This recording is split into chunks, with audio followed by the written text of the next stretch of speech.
that I was on a show called Roswell, and we tackle these issues every week. We have an expert.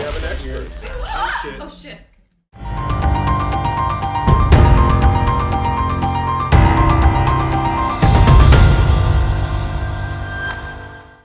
Coherence was made for around $50,000. There was no script. Director James Ward Burkett gave each actor a character description and a set of secret instructions before each day's shoot, then let the cameras roll. The actors didn't know what the other characters' instructions said. Some of what you see on screen is genuine confusion. The setup is this. 8 friends gather for a dinner party on the night a comet passes overhead. The power goes out, strange things start happening in the neighborhood. Someone walks down the street to check on a house with its lights still on and comes back with a box of photographs that shouldn't exist.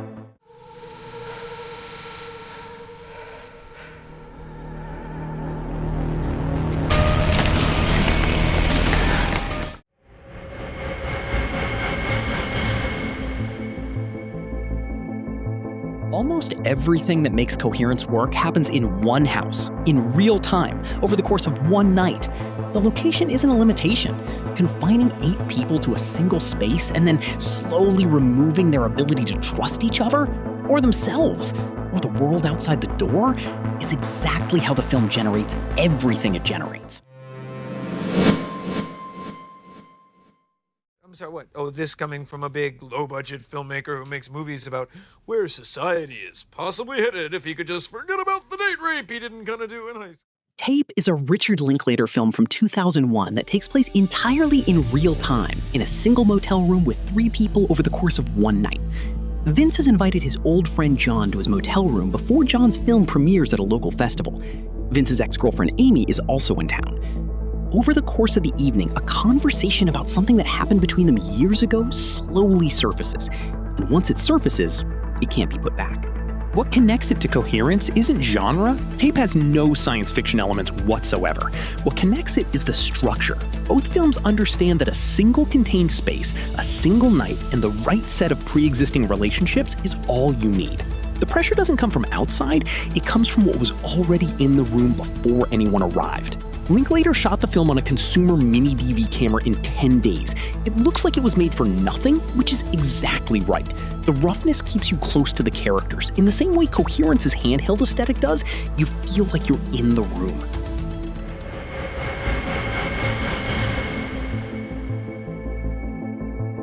Coherence drops its science on you early and then largely steps back from it.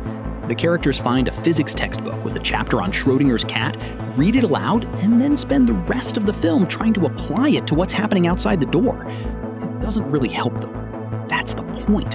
Having a name for something doesn't give you any control over it.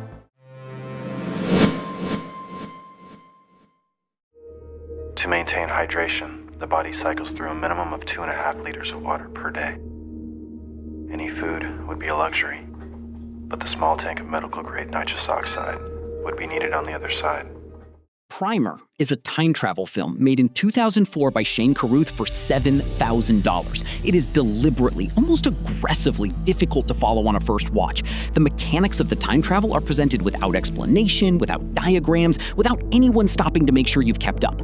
That is not an accident. Carruth isn't interested in the time travel. He's interested in what 2 careful, rational, ambitious engineers do to each other when they get access to something neither of them fully understands. The film is about trust and paranoia and the particular dynamic of 2 people who both believe they're the smartest person in the room. The time travel is the pressure that surfaces all of that. Coherence works identically. The quantum decoherence isn't there to be understood, it's there to create a situation in which 8 people's existing tensions, insecurities, and secret agendas become impossible to contain. Both films use science as a crowbar. They pry the characters open with it and then watch what falls out. Primer also shares Coherence's aesthetic, shot on 16mm for almost nothing, grainy and close, conversations that feel overheard rather than performed. If you watched Coherence and wanted more of that specific texture, this is exactly where to go.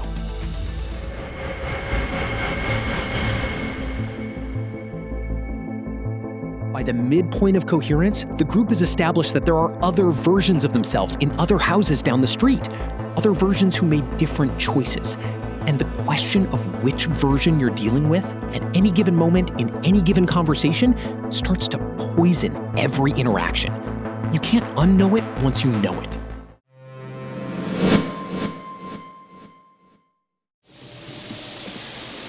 Anyone messes with me and the whole camp goes. Come on, child, burn me. An American research station in Antarctica, a shape-shifting alien organism that can perfectly replicate any living thing it absorbs. A group of men who were colleagues 24 hours ago and are now potential enemies. The film is a masterclass in using physical isolation to make paranoia total. There is nowhere to go, no one to call, no authority to appeal to.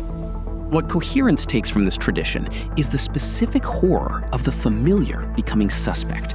It's not strangers you're afraid of. It's the people you came to dinner with, the person you drove here with, the partner you've been with for 3 years. The Thing understood that the most effective version of this fear is domestic.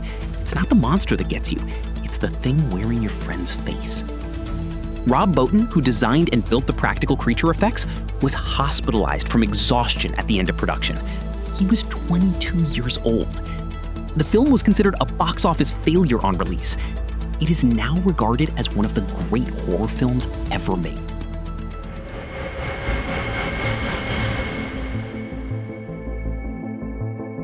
Coherence was shot in 4 nights in the director's own house with a consumer camera and no script. The actors didn't know what was going to happen. James Ward Burkett didn't entirely know either.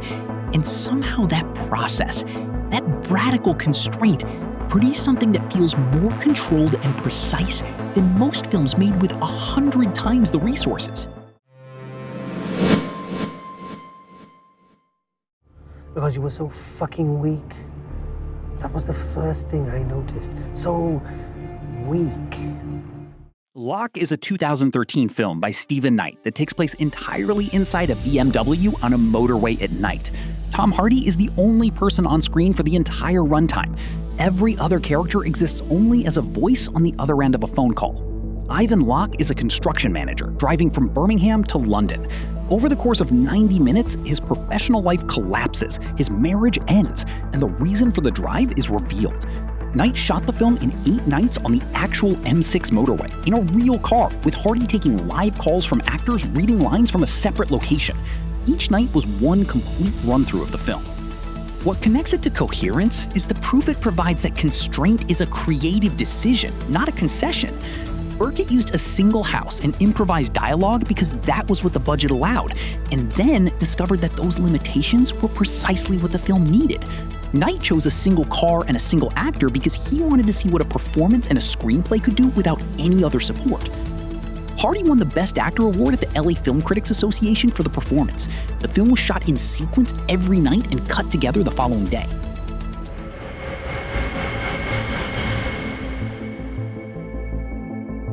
There's a moment late in Coherence where the protagonist, M, makes a decision.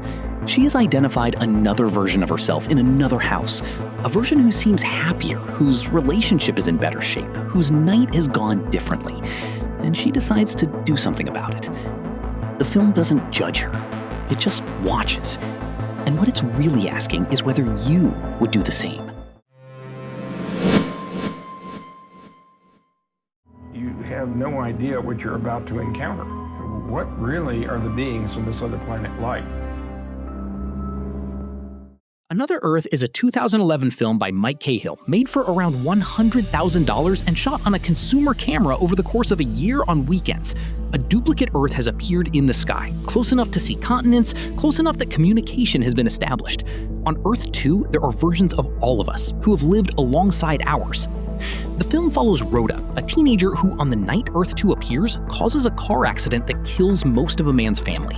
The film picks up 4 years later, after she served her sentence. She seeks out the man, John, without telling him who she is. The parallel Earth hangs in the sky the whole time. What Another Earth shares with Coherence is the use of a speculative premise to ask a question that is fundamentally not speculative at all.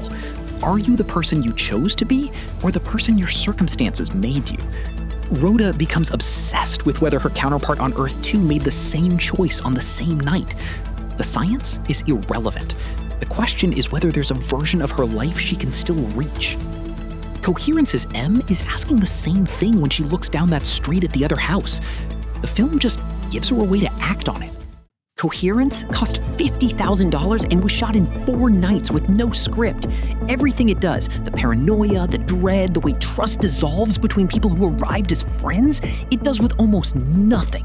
If there's a wreck that belongs on this list and isn't here, put it in the comments. Someone's gonna find their next favorite thing because of what you write.